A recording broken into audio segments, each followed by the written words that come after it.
लिखा हुआ है उसी अनुसार चलिए। इलेक्ट्रिक चार्ज जिसका स्टूडेंट को कमांड होगा उसको कहीं भी दिक्कत नहीं होगी। अगर आपको ये दिक्कत होगा तो सब में दिक्कत होने लगेगी। इसलिए ध्यान रखिएगा कि आपको इलेक्ट्रिक चार्ज पे ध्यान रखिए सही से, अपने आप ये टॉपिक सब कमांड हो जाएगा। अब देखिएगा इलेक्ट्रिक करंट में बाबू, इलेक्ट्रिक करंट में फर्स्ट टॉपिक आपको पढ़ना है इंट्रोडक्शन। इंट्रोडक्शन जो क्लास 10th में पढ़े होंगे। सेकेंड टॉपिक है, याद रखिएगा, मेजरमेंट। मेजरमेंट और इस मेजरमेंट में फर्स्ट पार्ट आता है Kirchhoff's law. Kirchhoff's law. Second part जो है वो है व्हीटस्टोन ब्रिज। थर्ड स्टेप है मीटर ब्रिज और लास्ट टॉपिक है पोटेंशियोमीटर। अब देखिएगा अगर बोर्ड के हिसाब से देखते हैं तो लगभग सारे क्वेश्चन यहाँ से पूछा हुआ है और ये ध्यान रखिएगा, एक या तो ऑब्जेक्टिव पूछेगा या तो 2 मार्क्स का क्वेश्चन बनेगा। अब ध्यान रखिएगा नेक्स्ट टॉपिक इसमें है, सेकेंड पार्ट में आपको पढ़ना है हीटिंग इफेक्ट। ये ध्यान रखिएगा हीटिंग इफेक्ट। इसके बाद आपको पढ़ना है नेक्स्ट, याद रखिएगा, मैग्नेटिक इफेक्ट। मैग्नेटिक इफेक्ट और इसके बाद नेक्स्ट पढ़ना है बाबू डिवाइस। और डिवाइस में याद रखिएगा फर्स्ट है ट्रांसफार्मर, नेक्स्ट है आपका जनरेटर, इसके बाद है आपका स्टार्टर एंड जॉब। ये ध्यान रखिएगा, बोर्ड में एक क्वेश्चन यहाँ से रहेगा, लॉन्ग बोर्ड बनेगा। और लास्ट टॉपिक इसमें है बाबू अल्टरनेटिंग करंट या transient current. Transient current and alternating current, मतलब इसको शॉर्ट फॉर्म में एसी। अब इसी तरह जब ऑप्टिक्स में आइएगा तो ऑप्टिक्स को भी 2 भाग में बांटिए।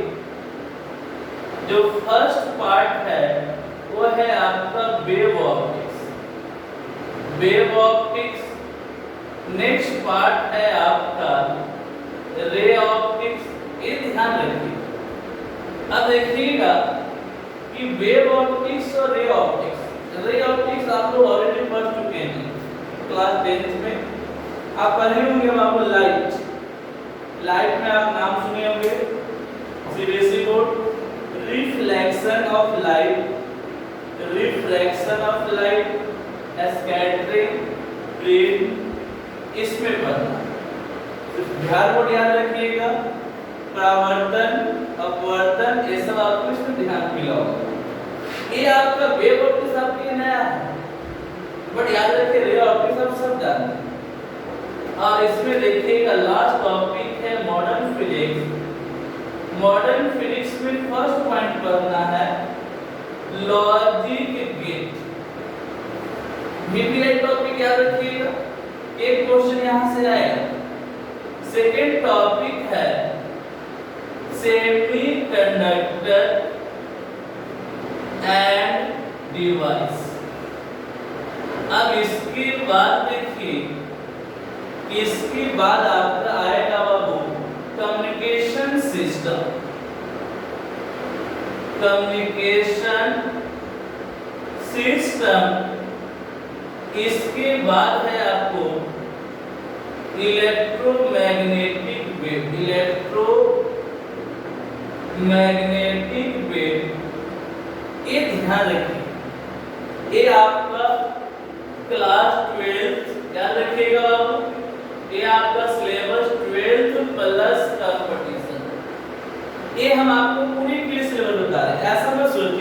कि सिर्फ 12th के लिए। आपका जो सिलेबस हम डिस्कस कर रहे हैं वो दोनों के लिए, या 12th के लिए भी है और उसका कंपटीशन भी, ये ध्यान रखिएगा। चलो आज हम लोग स्टार्ट करते हैं इलेक्ट्रोस्टैटिक्स।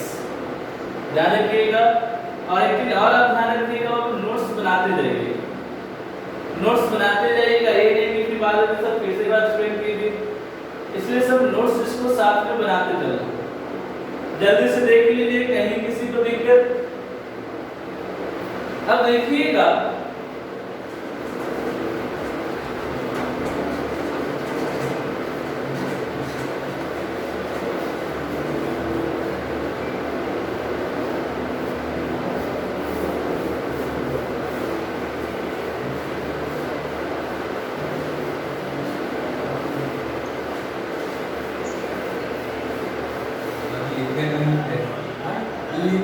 अपलोड नहीं हो जाता है डायरेक्ट। हाँ, अपलोड नहीं हो जाएगा, हो रहा है तो फिर कर लेगा, लिख लेगा। वो भी रेगुलर सोच रहा डायरेक्ट लिखना। अच्छा लिखना है बाबू, तो ठीक है फिर लिखना, अपलोड भी हो जाएगा। ये ध्यान रखिए, आपके साइट पे रहेगा, वहां से भी लिख सकते हैं। चलो ठीक है, फिर से लिख दीजिए। अब देखो इलेक्ट्रोस्टैटिक्स, अब यहां से लिखते जाना। इलेक्ट्रोस्टैटिक्स, अब ध्यान रखना बाबू, इलेक्ट्रोस्टैटिक्स में आप ध्यान रखिए, इलेक्ट्रो का मतलब होता है इलेक्ट्रॉन, स्टैटिक मतलब है रेस्ट। ये ध्यान रखिएगा, मतलब आपको ये ध्यान रखना होगा पूरे इलेक्ट्रोस्टैटिक्स में आपका रेस्ट इलेक्ट्रॉन के बारे में हम डिस्कस करें। कभी कोई पूछ दे इलेक्ट्रोस्टैटिक्स क्या है, आप सिंपल सा जवाब दीजिए, electrostatics is a branch of physics in which study of rest electron. ध्यान रखिएगा कि कभी भी कोई पूछ दे इलेक्ट्रोस्टैटिक्स क्या, आप सिंपल सा बोलिएगा it is branch of physics in which a study of rest electron।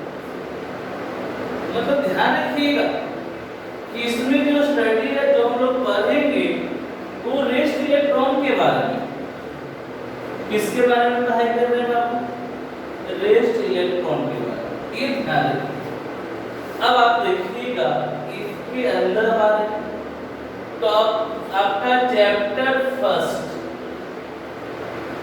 First और चैप्टर का नाम है इलेक्ट्रिक चार्ज। अब ध्यान रखिएगा, अगर आप एनसीईआरटी की बुक अगर देखिएगा तो उसमें इलेक्ट्रिक चार्ज और इलेक्ट्रिक फील्ड एक साथ दिया है, बट हम आपको अलग अलग पढ़ाएंगे ताकि आपको डीप में नॉलेज हो। तो देखिएगा कि जो फर्स्ट पार्ट पढ़ना है इंट्रोडक्शन, ये फर्स्ट पार्ट। अब कहेगा सर इंट्रोडक्शन में क्या पढ़ाई करेंगे? इंट्रोडक्शन में आपको पढ़ना होगा कि आपका इलेक्ट्रिक चार्ज क्या होता है, ये ध्यान रखिएगा, इलेक्ट्रिक चार्ज ये इसको इंट्रोड्यूस करवाएंगे। इसके बाद नेक्स्ट है बाबू, हम इसका यूनिट पर डिस्कस करेंगे। क्या डिस्कस करेंगे? यूनिट। नेक्स्ट पॉइंट याद रखिएगा, डायमेंशन फार्मूला।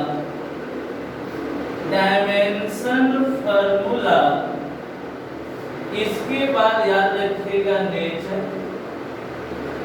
ये ध्यान रखिएगा कि इंट्रोड्यूस में आपको इतना सारा पॉइंट पढ़ाया है। ये ध्यान रखना है कि इलेक्ट्रिक चार्ज क्या होता है, सेकेंड पॉइंट बताया जाएगा यूनिट क्या होता है, नेक्स्ट बताया जाएगा डायमेंशन फार्मूला, और लास्ट है आपका नेचर। इतने सारे पॉइंट पे हम आपको डिस्कस करेंगे। इसके बाद आप याद रखना कि जब आप ये पढ़ लीजिएगा इसके बाद नेक्स्ट टॉपिक पढ़ना है types of charge. Types of charge, इसके बाद आप याद रखिएगा कॉम्बिनेशन ऑफ चार्ज। अगर दो चार्ज को कंबाइन करेंगे तो क्या होगा, कॉम्बिनेशन पढ़ेंगे बाबू। इसके बाद आप याद रखिएगा कि नेक्स्ट हम लोग पढ़ाई करेंगे प्रॉपर्टीज ऑफ चार्ज, मतलब इलेक्ट्रिक चार्ज का प्रॉपर्टी क्या है, अब हम इस पे डिस्कस करेंगे। इसके बाद आप देखिएगा कि नेक्स्ट आता है बाबू चार्ज डेंसिटी। इसके बाद आप याद रखिएगा कि चार्ज डेंसिटी के बाद आएगा कूलॉम्स लॉ, और लास्ट टॉपिक इसमें है सुपरपोजिशन प्रिंसिपल। ये ध्यान रखिएगा, इस चैप्टर में इतना सारा पॉइंट आपको पढ़ना होगा। जल्दी से आप लिख लीजिए, 2 मिनट का टाइम दे रहे हैं।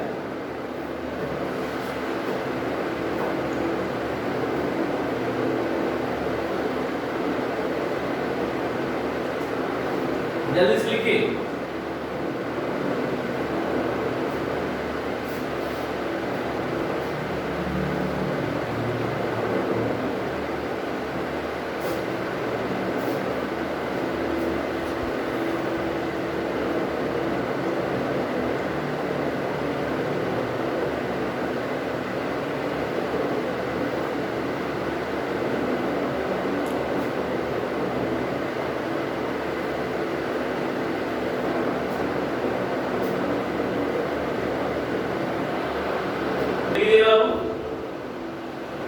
हो गया, साफ करें।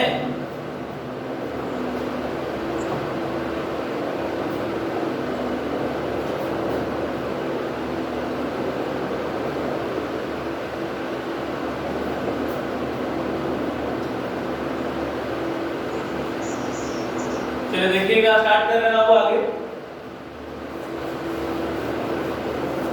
चलिए ध्यान रखिएगा, अब इसके बाद आपका है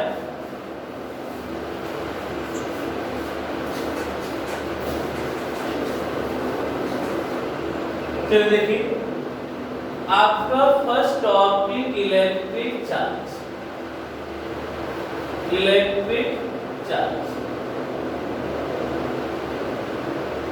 चलिए अब इस पे डिस्कस करते हैं। तो आपसे कोई पूछ दे कि इलेक्ट्रिक चार्ज क्या है, आपको 10th में भी इसके बारे में पढ़ाई की होगी, बट याद रखिएगा फर्स्ट पॉइंट कभी भी कोई पूछ दे तो बोलिएगा it is the property of an object. It is the property of an object, मतलब ये ध्यान रखिएगा कि ये आपका ऑब्जेक्ट का प्रॉपर्टी है। कैसा प्रॉपर्टी, तो ध्यान रखिएगा इलेक्ट्रिकल प्रॉपर्टी। ये ध्यान रखिएगा कि आपका इलेक्ट्रिकल प्रॉपर्टी। अब आप लोग जो 10th में आप लोग पढ़े होंगे उसके अनुसार आप देखो कि जैसे मान लो कि कोई ऑब्जेक्ट, मान लेते कि यही आपका ऑब्जेक्ट, अब इसको क्या कीजिए, आप सोर्स से इसको ऐड कीजिए, जोड़ दो। ये आपका सोर्स का पोटेंशियल भी है, ये आपका कंडक्टर है, ये आपका कंडक्टर है। अब ध्यान से सुनिएगा बाबू, इस एंड का नाम A और इस एंड का नाम B। ये ध्यान रखना कि बड़ा जो एंड है ये आपका पॉजिटिव कहलाता है और एक छोटा क्या कहलाएगा, नेगेटिव टर्मिनल। ये ध्यान रखना। अब देखिएगा कि जैसे आप सोर्स लगा है, इस सोर्स से करंट का फ्लो आई हो रहा है। अब आप सोचिए कि आपका करंट जो है ए से बी जाए, ए से बी जाने में जो टाइम लगा है वो टाइम टी। कितना टाइम है? टाइम टी लगा। तो सोचिए आपसे पूछा जाए कि बताइए सर चार्ज कितना हो, तो आप लोग ये ध्यान रखिएगा कि it is the product of electric current and time taken। मतलब ये ध्यान रखिएगा कि कभी भी इलेक्ट्रिक चार्ज का कंसेप्ट अगर कोई पूछ दे तो आप सिंपल सा बताइए कि सर इलेक्ट्रिक चार्ज जो है वो एक प्रकार का प्रोडक्ट है। किसका प्रोडक्ट है? इलेक्ट्रिक करंट एंड टाइम के। नेक्स्ट पॉइंट याद रखिए कि it is denoted by, या कैपिटल स्मॉल q लिखिए या कैपिटल q। चलिए अब आपके अनुसार हम जैसे बोले थे उसी अनुसार चलते हैं। देखिएगा इलेक्ट्रिक चार्ज,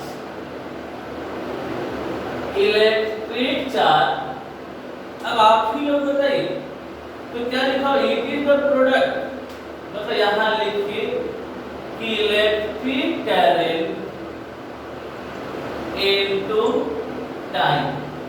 अब बताओ चार्ज का डिनोट q से, करंट का डिनोट I से, टाइम का डिनोट t से।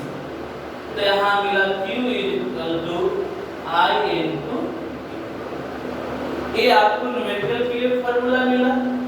और ये ध्यान रखिएगा कि फर्स्ट टाइप का न्यूमेरिकल इसी से बने, q I इनटू t। अब देखिएगा बाबू कि जब यहाँ तक आपको पहुंचे, अब आप लोग ध्यान से देखिए नेक्स्ट पॉइंट। अब आपसे कोई पूछ दे कि सर कि 10th में हम लोग जो पढ़ाई किए थे कि जब हम सोर्स लगा तो चार्ज जो है A से B जाए, तो A से B जाने का मतलब वो कुछ काम करेगा। अगर वर्क डन के रूप में अगर बोलना चाहते हैं, याद रखिए फर्स्ट सेकंड पॉइंट, ये आपका थर्ड पॉइंट पे जाना है। अगर वर्क डन के रूप में कोई पूछ दे तो बोलिएगा कि it is the ratio, या it is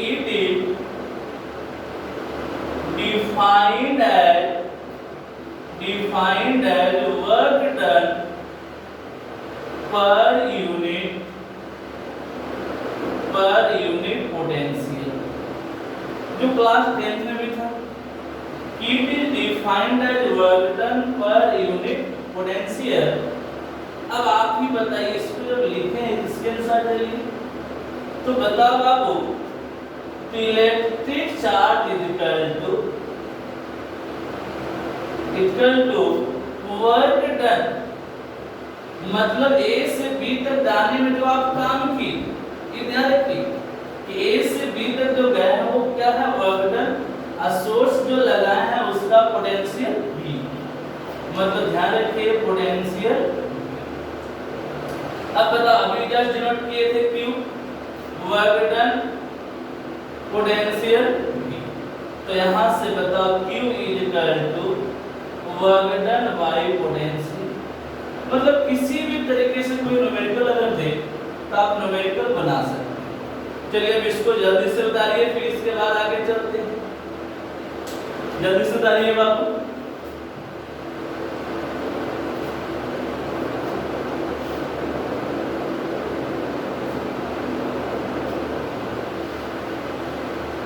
जल्दी देखिए, जल्दी लिखिए।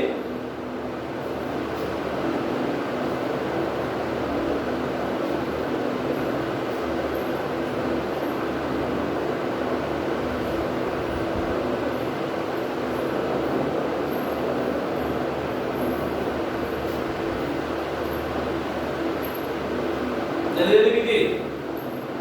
चलिए अब आगे देखते हैं। तो ये ध्यान रखना है कि इलेक्ट्रिक चार्ज का कंसेप्ट आपको सीखना।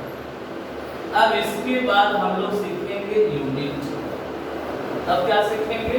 यूनिट। देखिएगा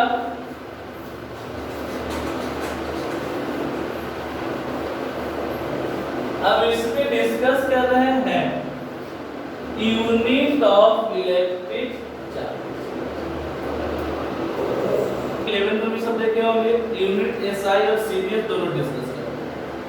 तो यहाँ पे लिखिएगा कि फर्स्ट है आपका एसआई यूनिट ऑफ क्यू। अब कहेगा सर यूनिट कैसे निकालेंगे? रटना होगा? नहीं, बिल्कुल नहीं। अगर यूनिट चाहिए तो आप फार्मूला का कंसेप्ट लिखिए। अभी जस्ट बताए हैं Q equal to I into T। कोई दिक्कत? तो I इलेक्ट्रिक करंट और 11 का स्टार्टिंग पढ़े होंगे इलेक्ट्रिक करंट फंडामेंटल क्वांटिटी और इसका यूनिट जो होता है एम्पीयर। तो यहां से लिखो कि यूनिट ऑफ Q। तो यहां पे क्या लिखिएगा वो? Unit of current into unit of current का यूनिट और टाइम का यूनिट। अब बताओ करंट का यूनिट एम्पियर और टाइम का यूनिट सेकंड। ये ध्यान रखिएगा। तो यहाँ पे क्या लिखेंगे बाबू? तो यूनिट ऑफ एसआई यूनिट है, एसआई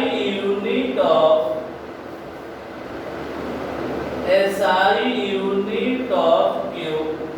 तो बताओ एम्पियर सेकंड और इस एम्पियर सेकंड को हम बोलते हैं कूलाम और कूलाम का डिनोट करते हैं C। ये आपका एसआई यूनिट है। बट जैसे जाइएगा CGS unit, CGS unit of Q, इसको याद रखना है, बोलते हैं ESU और स्टेट कूलाम। State coulomb. अब ध्यान रखना यूनिट पे हम डिस्कस कर दिए। अब कहिएगा सर अभी जस्ट बता रहे थे कि W/V, उसके अनुसार भी आप लिख सकते थे। बट याद रखिएगा फंडामेंटल यूनिट यही है आपका, इसी पे ध्यान रखें। अब चलिए डायमेंशन फार्मूला देखते हैं। देखिएगा कि आपके पास है अब डायमेंशन फार्मूला। देखिएगा नेक्स्ट है बाबू डायमेंशन फार्मूला। देखिए अब डायमेंशन फार्मूला जब निकालना हो तो आप चार्ज के अनुसार निकालिए फर्क। तो बताओ Q equal to I into T, अभी जस्ट बताया। तो यहां से क्या लिखिएगा? तो डायमेंशन फार्मूला ऑफ Q, तो current capital I time T, या तो आप A लिखो या तो आप A। नेक्स्ट देखिएगा नेचर। तो नेचर में याद रखना है स्केलर क्वांटिटी, स्केलर क्वांटिटी ये देख रहे होंगे। अब आप ही बताइए कि स्केलर क्वांटिटी मतलब आप ध्यान रखना होगा कि इसमें आपको स्केलर जब बोले हैं तो ध्यान रखिएगा इलेक्ट्रिक चार्ज के पास मैग्नीट्यूड भी है, डायरेक्शन, बट ये लॉ ऑफ ट्रायंगल को फॉलो नहीं करता। ये आपको 11 में ही लिखवा दिया था वेक्टर। तो बता बाबू ये इलेक्ट्रिक चार्ज का इंट्रोडक्शन था। इंट्रोडक्शन में कहीं भी किसी को दिक्कत तो ध्यान रखिए। अब देखिएगा जल्दी से इसको लिख लीजिए, 1 मिनट का टाइम दे रहे हैं।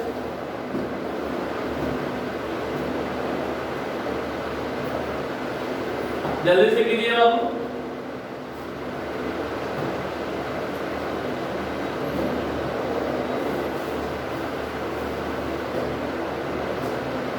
चलिए अब आगे चलते हैं। अब देखिएगा कि जब इलेक्ट्रिक चार्ज का इंट्रोड्यूस कंप्लीट हुआ, अब इसका टॉपिक आते हैं टाइप्स। Types of charge. अब इलेक्ट्रिक चार्ज का टाइप्स का आप याद रखिएगा, दो टाइप्स। फर्स्ट पॉइंट है बाबू पॉजिटिव चार्ज, सेकेंड है आपका नेगेटिव चार्ज। देख रहे हैं आप। अब कहेगा सर पॉजिटिव चार्ज किसको बोलेंगे, अब इसी पे डिस्कस करना है। तो आप यहां पे लिखिएगा first point less number of electrons. Less number of electrons मतलब याद रखना है कि प्लस चार्ज में इलेक्ट्रॉन कम, तो नेगेटिव चार्ज देखिएगा बाबू मोर नंबर ऑफ इलेक्ट्रॉन्स। ध्यान रखिए, अगर पॉजिटिव चार्ज में इलेक्ट्रॉन्स कम होगा तो याद रखिए नेगेटिव चार्ज में इलेक्ट्रॉन ज्यादा। सेकेंड पॉइंट ध्यान रखिएगा कि आखिर इलेक्ट्रॉन का ट्रांसफर कौन करेगा, तो याद रखिएगा कि प्लस चार्ज में इलेक्ट्रॉन का ट्रांसफर ऑफ इलेक्ट्रॉन्स। तो इसमें ध्यान रखिएगा अगर आपका पॉजिटिव चार्ज ट्रांसफर करेगा तो नेगेटिव चार्ज गेन करेगा, गेन ऑफ इलेक्ट्रॉन्स। क्लियर हो गया कंसेप्ट। अब इसके बाद देखिएगा नेक्स्ट पॉइंट है आपका अगर इलेक्ट्रॉन ट्रांसफर होगा तो याद रखिएगा कि इसका मास में डिक्रीज, तो मास में कमी होगा। तो मास में याद रखना है यहाँ मास आपका डिक्रीज, इसमें ध्यान रखना बाबू यहाँ पे मास जो होगा वो इंक्रीज कैसे, क्योंकि आप सब जानते हैं कि इलेक्ट्रॉन के पास मास होगा 9.1 इंटू 10⁻³ kg। अब बताओ अगर इलेक्ट्रॉन के पास मास है, अगर इलेक्ट्रॉन यहाँ से चलकर यहाँ पहुंचे, इसका मतलब क्या हुआ, इसका मास कमेगा, इसका मास बढ़ जाएगा। तो आप ध्यान रखना कि कभी भी टाइप्स पूछ दे तो आप लोग सिंपल सा जवाब दे सकते। तो याद रखना बाबू कि ये आपका टाइप्स था। चलिए जल्दी से इसे लिख लीजिए, फिर आगे हम लोग चलते हैं। 2 मिनट